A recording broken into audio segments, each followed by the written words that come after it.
Hello everyone, कैसे हो।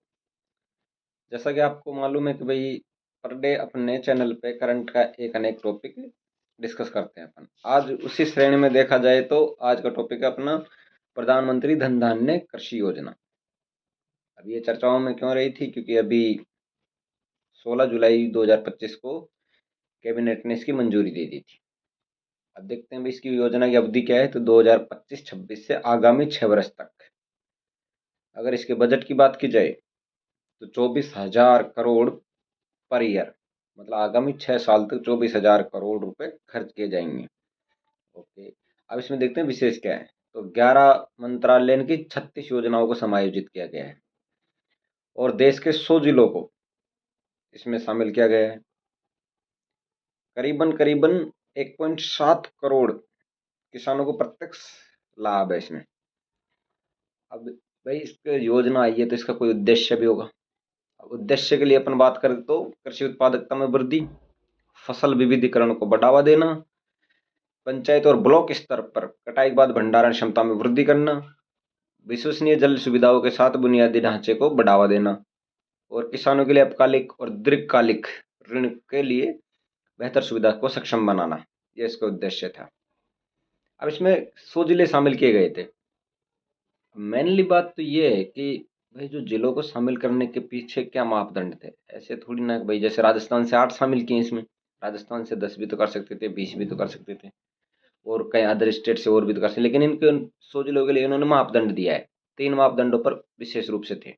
एक तो निम्न उत्पादकता होनी चाहिए, उस जिले की निम्न उत्पादकता। दूसरा, कम फसल सघनता होनी चाहिए, मतलब जो फसल का डाइवर्जन है वो कम होना चाहिए। एक, कम ऋण भुगतान होना चाहिए। ये 3 इसके मापदंड रखे गए थे। अब देखते हैं योजना का संचालन। योजना का संचालन होगा त्रिस्तरीय।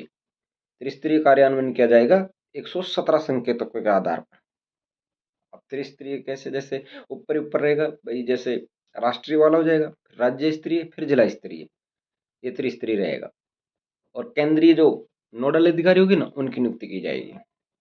अब अगला देखते हैं कि भाई नीति आयोग की इसमें क्या भूमिका है, क्योंकि नीति आयोग भी तो मॉनिटरिंग करेगा इसकी, हर महीने मॉनिटरिंग की जाएगी इसकी। तो नीति आयोग की रहेगी एक तो रणनीतिक मार्गदर्शन के लिए, एक राज्य और जिला स्तरीय पदाधिकारियों के लिए जो क्षमता निर्माण है उसमें काम करेगा नीति आयोग। तीसरा है जिला स्तरीय प्रगति पर नजर रखेगा, डैशबोर्ड बनवाएगा उनके लिए, और समीक्षा और मार्गदर्शन में मेन भूमिका निभाएगा। ये हो गया नीति आयोग वाला। अब देखते हैं भाई, अब हर योजना में वर्तमान समय में जो भी योजनाएं चल रही है उनके लिए डिजिटल इकोसिस्टम का काम हो रहा है। डिजिटल इकोसिस्टम से क्या फायदा हो जाएगा, क्योंकि एक तो समर्पित मोबाइल ऐप बन जाएगा, इससे निगरानी रहेगी। एक उनकी रैंकिंग बन जाएगी, एक प्रदर्शन डैशबोर्ड बन जाएगा, उसका हर महीना अंकेक्षण किया जा सकता है। स्वस्थ प्रतिस्पर्धा को बढ़ावा दिया जाएगा। भाई डिजिटल इकोसिस्टम यही तो होता है ना कि भाई जो मॉनिटरिंग अगर अच्छे से हो रही है तो कंपैरिजन किया जा सकता है इजीली, उस जिले से उस दूसरे जिले के तहत। ये हो गया। अब इसके क्या लाभ हो सकते हैं, मतलब योजना के तो लाभ होना स्वतः ही है। तो एक तो उत्पादकता में वृद्धि, प्रोडक्टिविटी बढ़ जाएगा, सबसे बड़ी बात प्रोडक्शन बढ़ जाएगा। दूसरा है कृषि और संबंध क्षेत्र में मूल्यवर्धन। अगर ये क्वेश्चन प्रीलिम्स में आएगा या फिर मेंस में आएगा, अगर प्री में आएगा तो वो पूछेगा सीधा सट भाई प्रधानमंत्री धन धान्य योजना का संबंध केवल फसल से नहीं, फसल और संबंध क्षेत्र कौन से हो जाएंगे, पशुधन भी है, मत्स्य भी, वानिकी भी है, सारे के सारे ये। इट मीन्स ये इनका मूल्यवर्धन किया जाएगा। फिर तीसरा, स्थायी आजीविका सर्जन। लो भाई आजीविका में तो सुधार होगा ही होगा, घरेलू उत्पादकता में वृद्धि होगी और आत्मनिर्भरता में बढ़ोतरी होगी। अब राजस्थान से इसमें लिए गए 8 जिले। अब 8 जिले शामिल किए गए हैं 100 जिलों में। अब 8 जिले कौन कौन से हैं?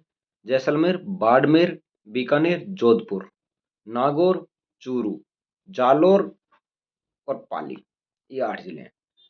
अभी जो रीट मेंस का पेपर लगेगा ना, उसमें एक क्वेश्चन आएगा पक्का, यहाँ से भाई 8 जिले में से कौन सा जिला शामिल नहीं था। और अब मेंस में आएगा या प्रीलिम्स में आएगा तो फिर वो तो डेप्थ में जाएगा। अगर ये क्वेश्चन सीधा नहीं आएगा और ये क्वेश्चन ऐसे आ जाए कि भाई विकसित राजस्थान 2047 तक पशुधन, वानिकी, मत्स्य या फिर फसल उत्पादन में क्या वृद्धि, क्या प्रयास किया जा रहा है, तो उसके लिए प्रधानमंत्री धन धान्य कृषि योजना, क्योंकि ये संबंध क्षेत्रों से भी रिलेटेड है इसलिए। अब इसकी पीडीएफ मैं अपने टेलीग्राम चैनल पर डाल दूंगा, वहां से देख लेना। Thank you.